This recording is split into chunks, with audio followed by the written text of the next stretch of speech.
I just wanted to give you a quick rundown as to how I make a vector drawing from an analog drawing. And that's kind of the important thing about this Adobe Draw assignment is that you are using your analog skills that you've built up over the last 7 weeks and you make a vector drawing or a digital drawing using either Adobe Draw or Procreate or Adobe Illustrator. I want you to know that this is my expectation for you is not about making the very best or most professional kind of vector drawing here. I realize that for most of you, this is your first time using any of these products, any of these Adobe products. So please just don't let it freak you out. I'm just going to run through what I do, and I hope that you find that it's pretty easy. Looking over some of what I'm looking for in this assignment is first off, I do kind of expect you to spend 180 minutes altogether. That includes the analog drawing and then moving it over into the digital drawing. So it's over the course of 2 weeks. I also want you to notice that I am not locking it out until the last day of this class, October 16th. So do the best you can, turn it in for this due date that we have, and then the due date of October 8th. And then don't be afraid to go back into it after you get some of my feedback. If you go back into it, I'll give you a better grade, and then you can put something into your portfolio that you are really proud of. That is something that I'll say is true for all of your assignments in this class. I do want you to make a portfolio with images from the drawings that you've made. So if you like a drawing, but you think you could take a better picture of it, or if you like a drawing and you think you could do it a little bit better or improve it, I always encourage you to do that. Also take a look at the rubric here. It is worth 100 points, which is a lot. Your drawing should reflect that, and that's where this effort thing pops in. It's really a long process. It's a long drawing, so make sure that you're spending the time to do it. If you hand in something to me that it looks like it only took you 15 minutes, I'm probably going to wonder about that and leave you some comments, and you won't get this full score. These other bits are the naming conventions, which is something that I want you to start getting used to doing, especially as we move through the rest of the courses in the graphic design program. You will have to follow some of these naming conventions, not only for us here at CBTC, but also as you go forward into the professional world afterwards. And then finally, I'm asking you to save it. No, just ignore this PSD for right now. I took that out just in the interest of time. That, of course, is something that you might recognize as a Photoshop file, but really for this, I'm looking for you to submit the AI file or the Adobe Illustrator file and a PNG. If you want to submit a JPEG instead of a PNG, I am probably okay with that too. PNG, I just prefer it. It's a lossless file. So PNG and AI file are the ones that I'm really looking for here. You can see in Glitchka's example of his Adobe Draw product or project, he used a bird. And I think in the tutorial he talks about using the head of a different bird on a body of a different bird. And he made this nice line drawing and then brought it over onto his iPad to work on it there. I'm going to show you a little bit of a different method. So to that end, and actually while I'm over here too, this is a habit that I have, is where I copy the naming convention. I do this when I work for companies too, where I'll make sure that I have it exactly right by just command C'ing that. And then that way when I open up Adobe Illustrator, I have it right here and ready to rock. So there is the beginning of my naming convention, and then I'm going to change it to Johnny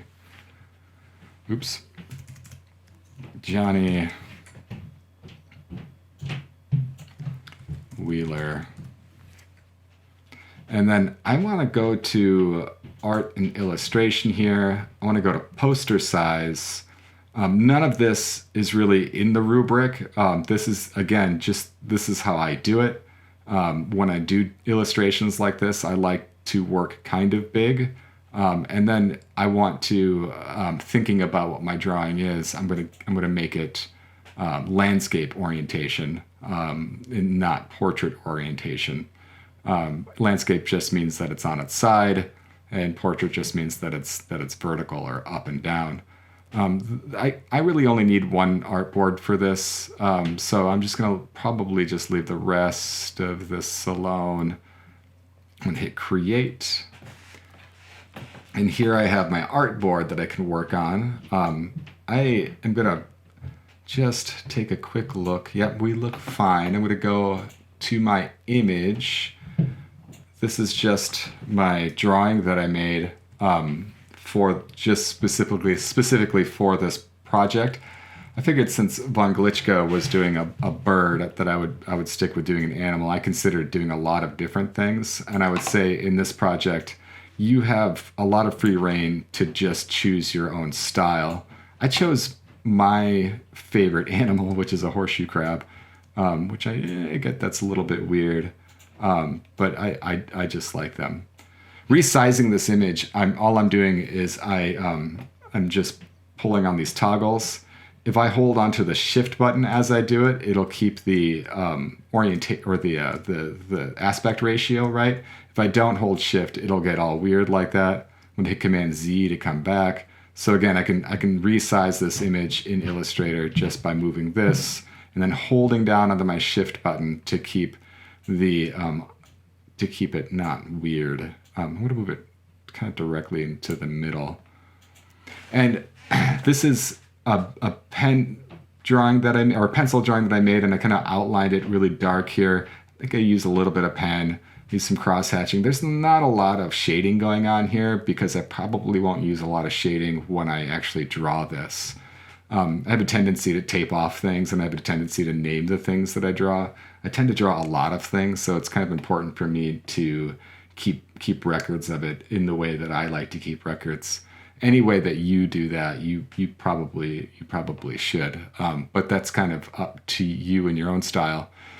I am going to open up my layers window because I want to be able to see my layers. I'm going to go to window because it's a layer. It's a window. So there we go. I'm going to lock out this layer because I don't want to draw on it or do anything on it. I just want to use it as my reference. Creating a new layer here. And then on this new layer, I can actually start to draw things. I'm going to get it a little bit closer here. And I'm going to go to my pen tool, and you'll see there that you can just hit the P button too, which will save you a few seconds, a few precious seconds. But as you do it a million times over again, you'll notice that it makes a difference in how much time it'll take for this. I'm just going to show you quickly how long this might take you. Well, you see too how there's this white showing up here. That's okay. It's from this fill here, so I can change that fill to nothing, and then it won't be doing that anymore. What I'm doing now is I'm with my pen tool. I'm laying down anchor points, and as I hold on to my mouse, I can toggle these Bezier curves so that I can kind of match up those curves. If you watch the Von Glitchka, he will actually not do this until later. So what he'll do is he'll actually wait to do these Bezier curves and just put the points down.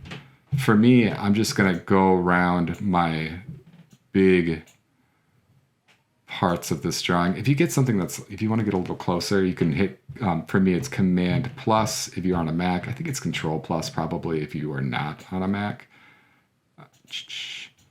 So you can go straight, right? Or you can curve as you go. I like to curve as I go. It just saves me a little bit of time.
Okay, and then I have my one shape pretty much done here. And what I did was I outlined the whole thing in one big shape. And I did that because I want to build up my layers. So I have one big shape that pretty much covers everything except for my pointy bits here, and I can add those in a little bit, but I really just want this one big shape to start with. And I'm actually going to change the stroke of that shape. I'm going to make it a little bit smaller stroke. And then what I can do now is I can fill that in with a color. But to get the right color, I'm actually going to go back to my reference image, which I have just right here. And I'm gonna open up a new layer, and I'm going to lock that layer out, the one that I just drew on. And I'm going to bring this in so that I can use that to find the right colors. Put that pretty close to where I'm supposed to be at. Maybe not right on top, maybe just right over here. And then I'm going to actually be able to pick out those colors. Notice here too that I'm starting to build up so many layers that I might be starting to get a little confused as to which layer is which.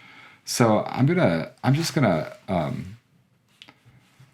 rename them analog, and you can name them whatever you want to make you know where you're at. You might be able to tell why I'm naming these. Reference picture, the body. I might even bring this reference picture down below. And now I can see that some of these, so most of the body is maybe close to this color. So here I am. I'm going to go back up to my body. I'm going to take this eyedropper tool right there, and I'm gonna get maybe, let's say this color here. And then I'm gonna just get rid of these just for a second.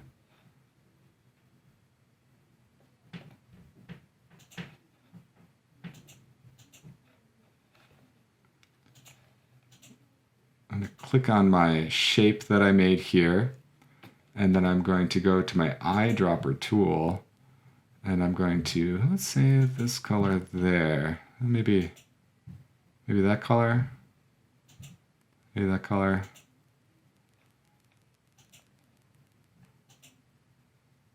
I like this one. Okay, so then I can just get rid of my reference picture for right now, and I'm just toggling it back. And there I have the shape for my body of my horseshoe crab.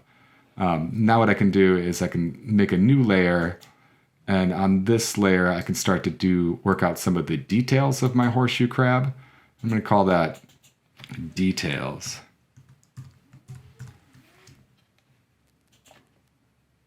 I'm going to go back to my pen tool here, and then making sure that I'm on the right layer, and to get some of these details in. Maybe we'll start here. And again, it's just a matter of, let's change this back. There we go.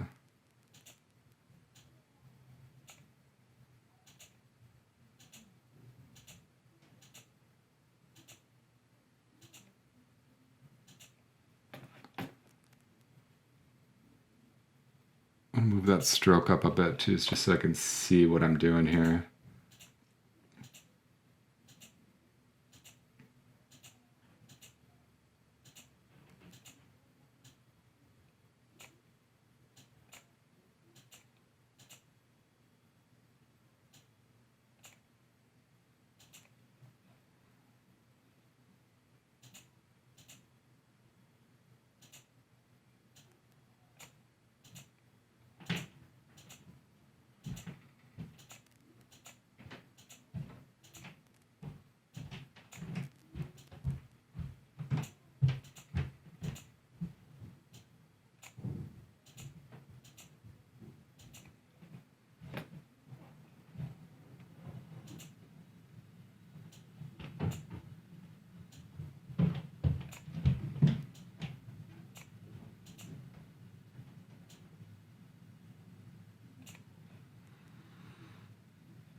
All right, so now I'm going to take a look at some of these details that I've made, and they look good. Let me look at my reference picture again. Like that. I'm going to take some of these. Maybe they're all the same color. I'm going to go back to my reference picture, and let's see. There, I'm going to make them all this color, this color, this color. Let's just try one color first. Eyedropper tool. So they're a little bit darker, and yeah, I don't hate that. I'm going to get rid of that reference picture again, and bring back the body and see what that's starting to look like. Yeah, that looks okay. It doesn't look too shabby.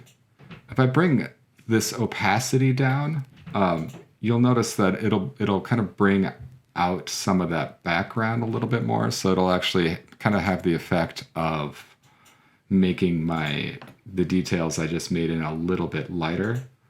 I'm not going to do that with that one. Let's take a look at that detail again. That looks pretty good. I'm going to go back to work on some more details here. I think I want to somehow get some of this red section in there. Let's go back to my drawing.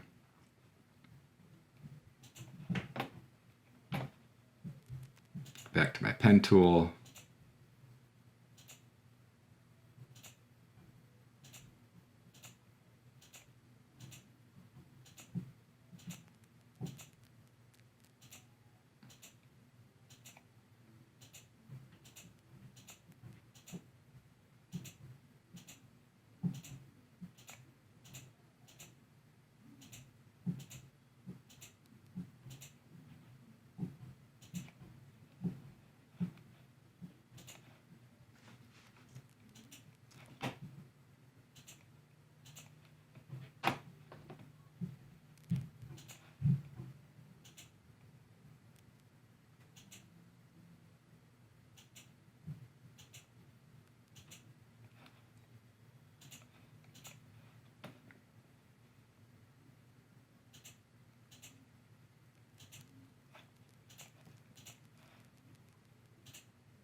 I'm actually going to make a new layer here because I kind of want to make a whole new section just for this part of the body, and then maybe another section for this part of the body.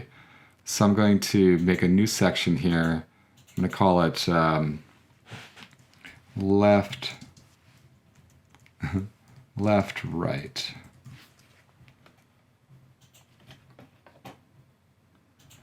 And I'm just going to kind of maybe start right here and just move around this way.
There we go, and then I'm going to go back. Also, if I click on something on my drawing and then I hold on to shift and click onto something else, I'm able to click on more than one thing. If I don't hit shift, I click on that and I click on that, it'll just go back and forth. But if I hold on to shift, I can select more than one thing at a time. I'm going to go back to my reference picture here to get maybe, yeah, I like that one. And then, so I'm going to go take that out. And then let's take a look at what these look like together. I changed the opacity of that. I can even kind of start to see what this looks like if I move that way. Oh, you know, I like it better this way. Yeah. If also you want to take, say, this shape here and move it to a different layer, you can click on that shape and copy it. I hit Command C. And if I want to bring it up to the left-right layer, I can do that. It's kind of a nice little shortcut if you want to add extra little details in there. Might even want to add a different one in there. And with those with the opacity changing, you can start to really see what that's starting to look like. Like it makes it a little bit different if it can cruise over the top of something. I really want you all to sort of get used to the idea of playing around with this as a tool to make drawings. As you get more and more used to it, you can practice it. I'm going to give you the feedback and say that make sure that it's doing what you expect it to do, and if it doesn't, if you did something a little bit weird that you're like, oh, I don't know how that happened, I would say Command Z, just get out of it, and I would try something else.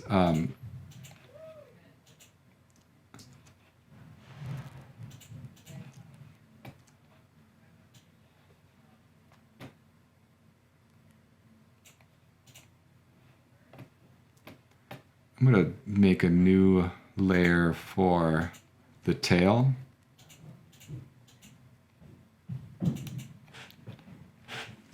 I'm going to call it spikes. Go back to my pen tool here.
I can move separate objects down too by clicking it and then just with the arrow keys moving it down. In this case, I'm trying to put it underneath. And I did that a couple of different ways. I moved the spikes layer underneath all of the other layers. And then I just can click on a thing and just sort of replace it. And this one, I think I like the tail to be a little bit taller. I'm going to move it a little bit this way. I think I'm gonna hold on to shift, so I'm gonna hold on to that one, and that one, and then I'm just gonna move those three guys so they're totally underneath. That's pretty good. I'm actually gonna even go hold on to this one, holding on to shift as I go. There we go. And I'm gonna command copy that. And command V that, command paste that, and I just want to give it a little bit more dimension. Bring the opacity down a little bit.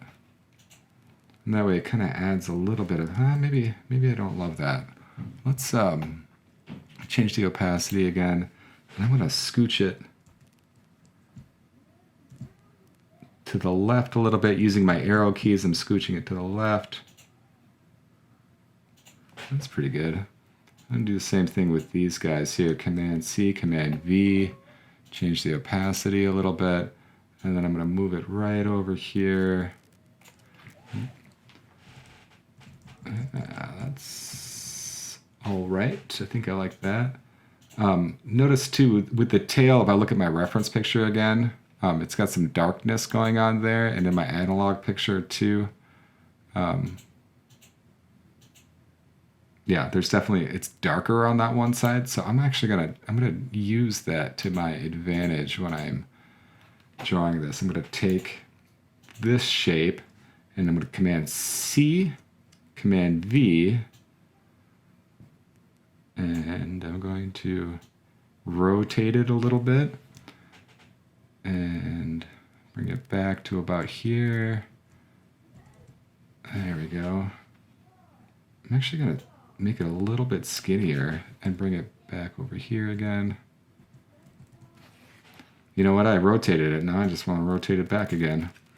Please experiment. That is really the best way to learn how to do this. I want to show you this because the way that I work is very, very much experimental because I'm not quite sure exactly what I want until I have it, until I see it. My drawing is a way for me to help me figure that out. Oh, also, in my fill up here, it will save some of the colors that I've been using. So I can go to a swatch instead of going back to my reference picture all the time. I can go to a swatch here and find it that way. You know, I like that shade, but I'm going to maybe pull the opacity down. Oh yeah, that's cool. A little bit. So you can see that I'm starting to use my drawing to really describe this horseshoe crab that I'm making. I'm using my reference photo to find those colors that I like. But in the end, I won't really have any of those things. Certainly when you save this as an AI file, I want you to leave all of these in here so I can see how you did what you did so that I can give you some feedback with that. But really, I'm going to keep working here and building off of this, probably making new layers as I go. For instance, I could probably really just make a background layer, which I think would be cool. And maybe I'll just do that really fast.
So I'm going to save it first, and I'm going to save it as an AI file.